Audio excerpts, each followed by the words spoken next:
Welcome, friends, to another edition of Economic Update, a weekly program devoted to the economic dimensions of our lives, jobs, incomes, debts, our own and our children's.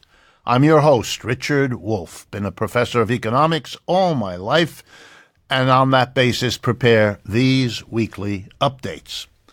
First, quickly, a shout-out to some Chicago labor events that we pointed to in an earlier program.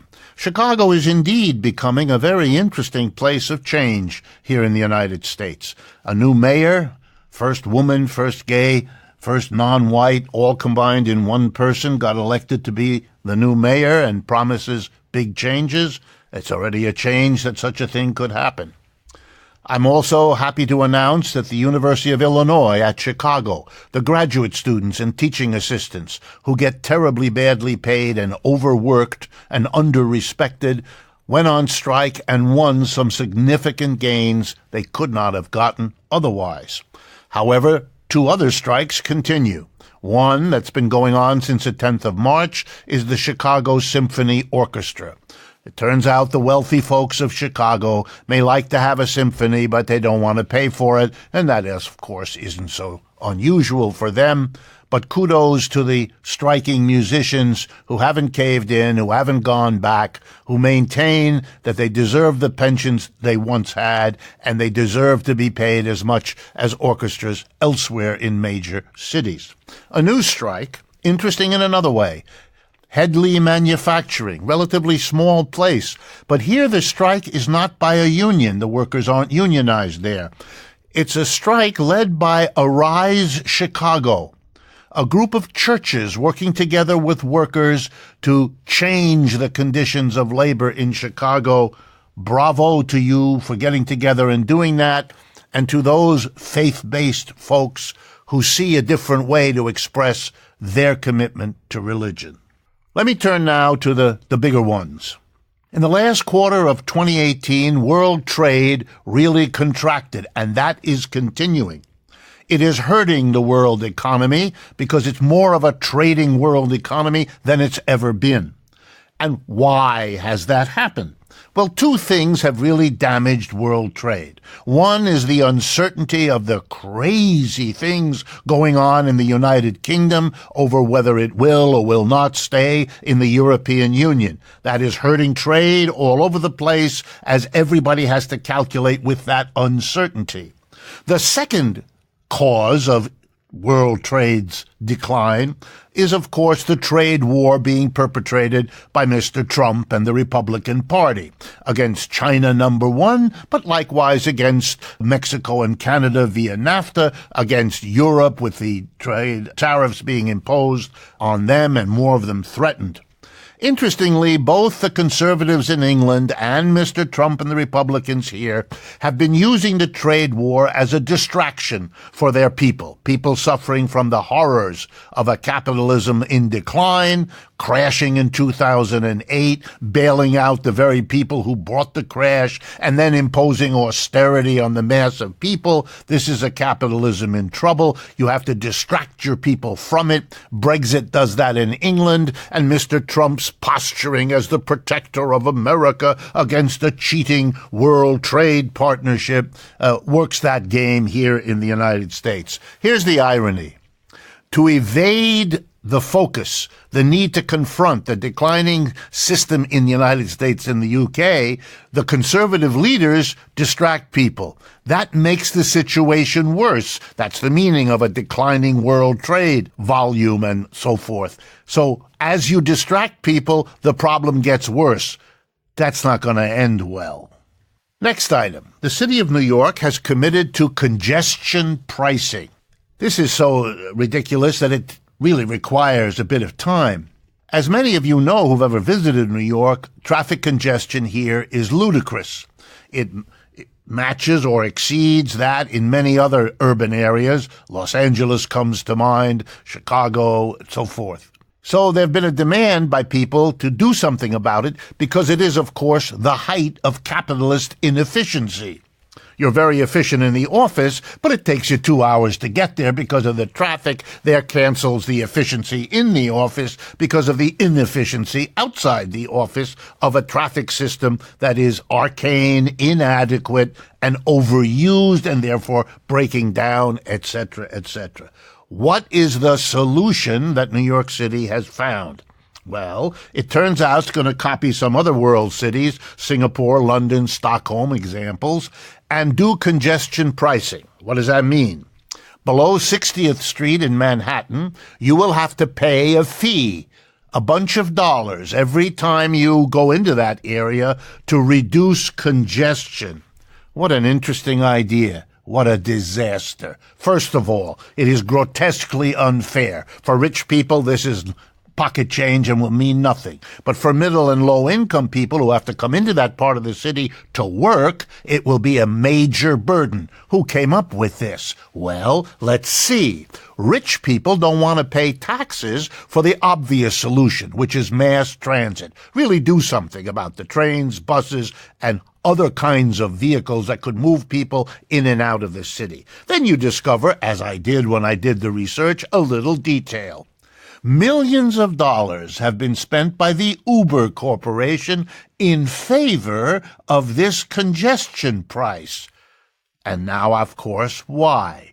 Because if you don't let cars in because they can't afford to pay, that will allow more Uber cars to be in there moving people around. Why? Because Uber already cut a deal with the city to put a $2.50 charge on every taxi ride to cover the cost of congestion.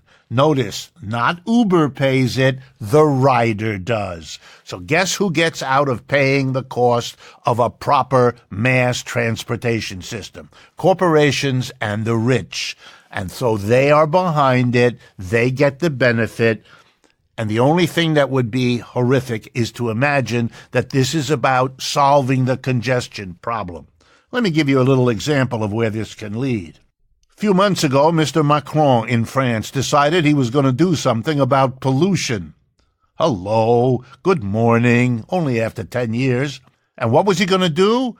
He was going to put an extra tax on fuel that everybody had to buy, putting the burden of dealing with pollution on the people who can afford it least. The result there was the last 20 weeks of yellow vests. Who knows? Maybe in the United States, congestion pricing could lead people finally to say, of course, the goal is very nice, and pollution and congestion, but how you're doing it is disgusting in its injustice and who it protects. The IMF, the International Monetary Fund, released its annual World Economic Outlook a couple of weeks ago, and there were two conclusions I want to share with you in case you missed reading that very long and poorly written report. First, the conclusion of the IMF that Trump's tariff war with China is a colossal mistake. Why? Because other factors, not the subpricing of the two sides, are at play here in causing the imbalance in U.S.-China trade. It isn't about relative prices. Number two, the spillover effects dangerously undercut economic growth. That goes back to my earlier point about world trade contracting. That was the first thing they said. That was interesting that they came to that conclusion. The second one that they said is beware to the whole world of the power of a few tech giants. You know, Google, Apple, Amazon, Facebook, because they have monopolies. They have worked carefully, says the IMF, to get a monopoly, to jack the prices up, to make it impossible for new companies to get into that business. That slows economic growth. Well, you know, maybe that's why the major competitors to every one of those I just listed come from China, where they've been protected and where their government gives them the space to grow because the air has been sucked out of the rest of the world economy by the dominance of those companies, those big tech giants. Footnote: the United States justifies attacking the Huawei Corporation from Japan because using its telecommunications equipment might enable the Chinese government to spy on the rest of the world. Well, what does the rest of the world use my fellow Americans. They use the equipment of American companies, Google, Microsoft, Intel, and they've been using them for all their secret communications. And the American government, you can be very sure, is working with those companies, they admit it, on using them for what? If the world were really worried about spying by Huawei, they should be much more worried about spying by these 4 monopoly companies that are all American. This is theater, not to be taken seriously at face value, what is being said here. Monopoly is something capitalism always sees enterprises trying to get because there's a lot of money in it and a lot of power. It's only with pushback by the mass of people, which often takes years, that you break the monopolies up, only to watch the process renew itself immediately thereafter. Final updates. Several states have begun suing the Trump Department of Agriculture. New York, California, Illinois, Minnesota, New Mexico, Vermont, and the District of Columbia. Why? Because it turns out the Department of Agriculture has relaxed certain rules for school lunches. Yeah, you guessed it. They're now going to relieve those lunches from having whole grains and relieve those lunches from limiting sodium. Why? Because the Trump administration, to hold on to its popular support, such as it is, needs to be positioning itself as anti-Obama, so they're getting rid of Obama's rules about safety in the nutrition for our children. This is craziness, but it is when politics is no longer about serving the people, but reproducing the dominance of small groups in the society, when that becomes not just part of politics, which it always is in capitalism, but the only determinant, then you get the systematic destruction of the health of our children in order to make a bit extra profit for the whole grain companies and whoever puts salt in everything. My concluding update for today has to do with a speech given by Donald Trump to the Republican National Committee on the 2nd of April.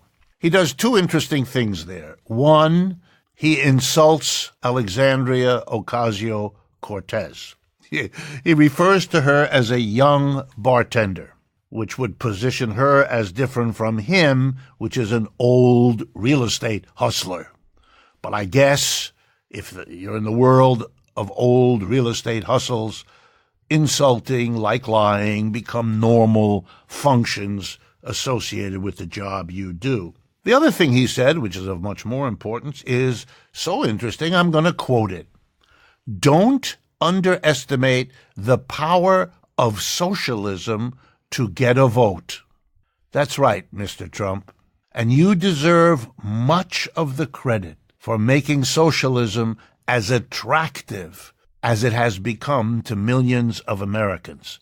The kind of capitalism you champion, the kind of capitalism you're trying to take America back to, is precisely the single most important fuel for the rise of socialism, other than the actual performance of capitalism itself for most people in the United States. We've come to the end of the first half of Economic Update.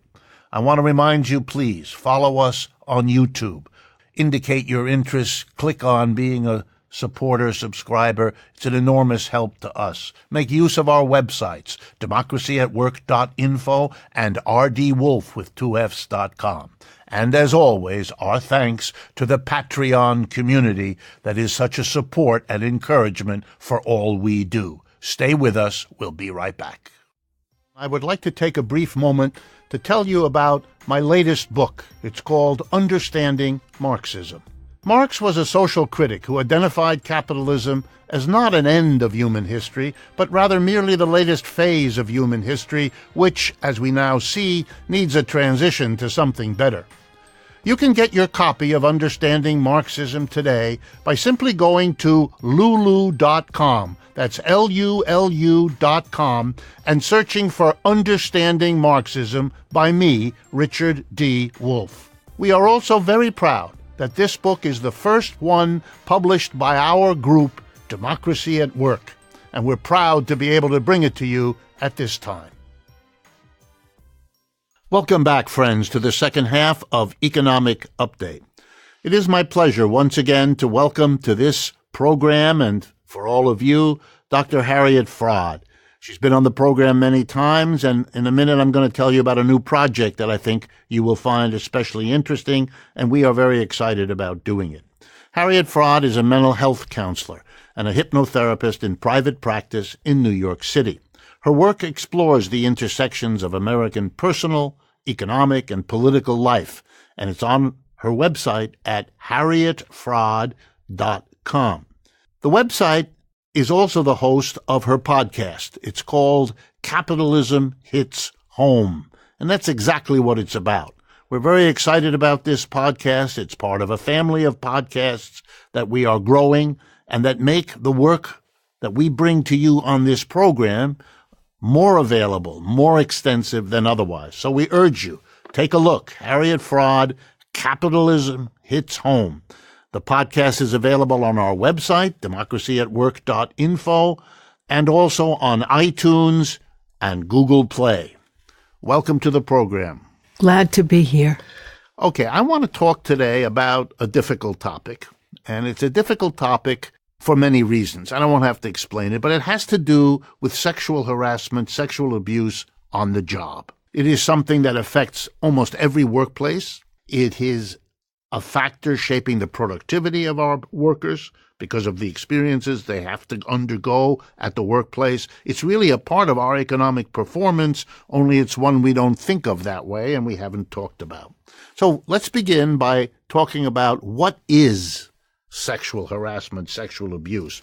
And I thought it might be useful here to read a definition. And the definition I'm going to read comes from the United States Equal Employment Opportunity Commission, the EEOC, a very important part of the federal government, and it defines workplace sexual harassment as the following. I'm going to read it because I want it to be in everyone's mind. Unwelcome sexual advances, requests for sexual favors, and other verbal or physical conduct of a sexual nature. When this conduct explicitly or implicitly affects an individual's employment, unreasonably interferes with an individual's work performance, or creates an intimidating, hostile, or offensive work environment. Throughout the United States, the EEOC says 79% of sexual harassment victims are women, 21% are men. A serious problem of sexual harassment has existed for decades in the armed forces of the United States. Finally, sexual harassment was determined to be a form of sex discrimination and therefore also violates Title VII of the 1964 Civil Rights Act. The reason I did this was I want to make it clear to our audience that sexual harassment and sexual abuse is a crime in the United States. It may not be persecuted or prosecuted. It may not be enforced the way it should be, but we're not talking about some abstract thing. It has gone through the process of being coded into our legal system. Okay, let's start with the following question, which I know is on the minds of many folks who have sent inquiries to us. Why now is there a movement against it? This stuff has been going on a long time. That's why these laws were passed that I just read. That's why these definitions were worked out. Anybody who's worked in a workplace that has men and women, or even those that don't, know about it. Why now is there a movement like Me Too and so forth? What's that about? Well, the United States has changed. The majority of women in the United States are now single for the first time in our history. And the women's movement basically helped women understand that we have a sexuality and that when we're sexual, it should be mutual. It shouldn't just be to submit and please a man. And although it was only in the 1990s that marital rape became a crime in the United States, women are opting out of oppressive relationships. It is women who initiate most divorces, and it is now women who refuse marriage. So you have a majority of women who are conscious women and who don't want to submit to sex on a man's terms without having a say and participating as equals. That's a big change. Another very big change in the United States is that religion has diminished in the United States, particularly among young people, but across the board. And the more fundamentalist the religion, the more women are pushed into subordinate positions.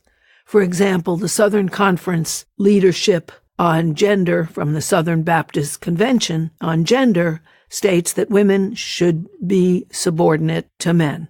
Women who are religious in those denominations, which is hundreds of thousands, should not supervise men at work or manage men at work, or certainly not be managers in their own households.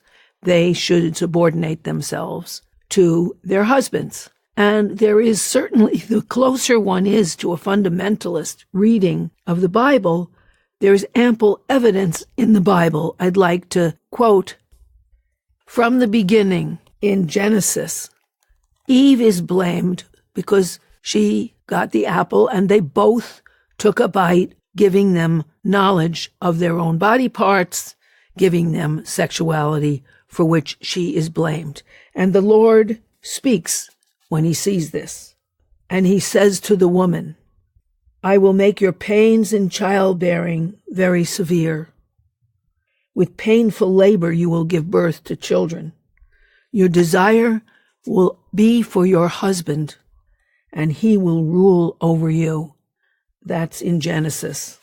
Women are property in the Bible. So the Lord says in a commandment, you should not covet your neighbor's house. You should not covet your neighbor's wife, or his male or female servant, his ox or donkey, or anything that belongs to your husband. That's in Exodus. That's the woman is property. Don't covet your neighbor's property. Collecting wives is a symbol of prestige.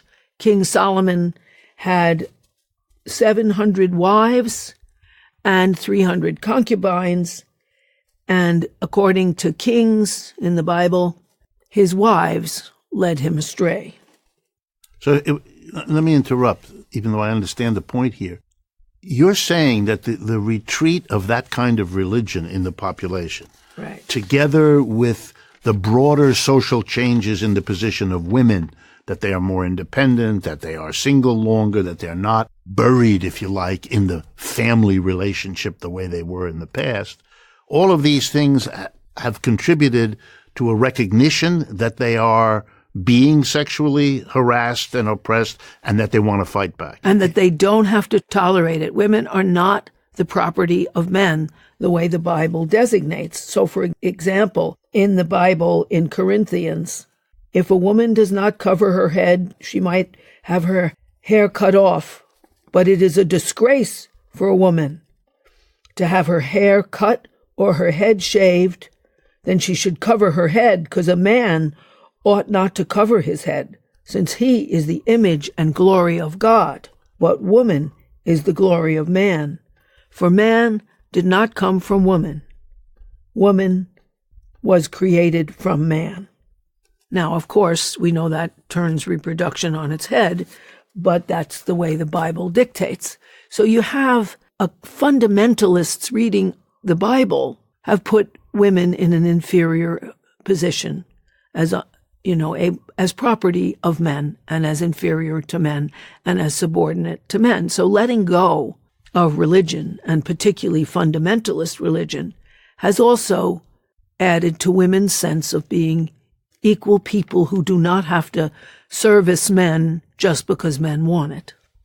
Because we are pressed for time, the obvious other question: why do you think men have been doing this? Why have men performed on the workplace, but beyond the workplace, at home and elsewhere, in ways that need these laws, need these definitions, and now need a movement of women to bring this behavior to an end? What's that about?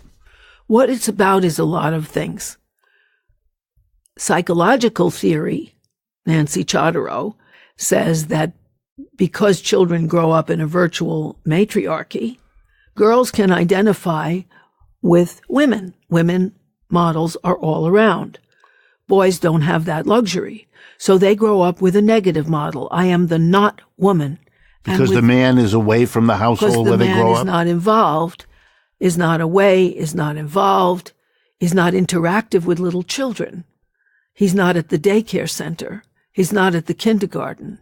He's not in the after-school program. He's not in their lives in a dominant way. And so in order to define themselves as male, they define themselves as the not female and withdraw their compassion from women often. And often think of themselves as not female. In our sexist society, men are taught to be stoic, to repress their feelings, not be a sissy, not be a female. Their games are more competitive and more physical. Their sports are. Little girls tend to play in small groups, non-aggressive sports. Boys are not allowed their tenderness and their gentleness. It's a terrible thing. And they're not allowed to be needy and dependent. And sex is a need that depends on women. And it's the one need that men are encouraged to have. And yet women can withhold it. That's probably why the lifespan of the average prostitute in the United States is 34. Because after men need her for sexual release, they often kill her because they're killing their own dependency. So in this trapping sexist culture, which goes everywhere, from children's books to advertising, where you don't see men who are gentle, you see hunky men hustling products and seductive women draping themselves around products and buying products that make them even more sexy.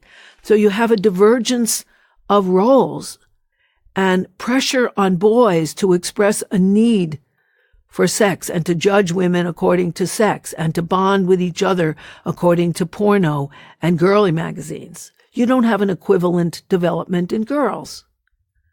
Let me ask you a yes-no kind of question, again, because of our time limits.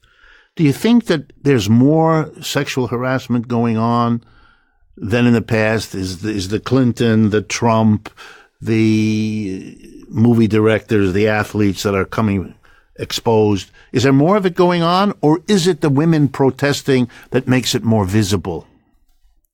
I think that there is the same amount as always. I don't think the amount has changed. I think the ability to call it out has changed. And also because of the women in the Bible bear the shame for men's predations.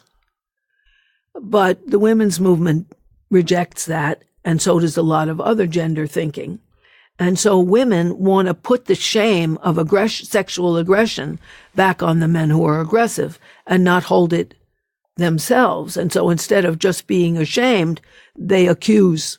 Well, as always, I want to thank you for coming, and I apologize that we don't have more time. But let me invite the audience. If this kind of discussion is something you want, let us hear from you. Let us know. And as always, towards the end of these programs, I want to thank all of you for being part of this. Thank Dr. Fraad for sharing her insights from her practice on this, and also to thank our Patreon community for its support. You can also find her podcast there at Patreon. Thanks again for being with us, and I look forward to being with you again next week.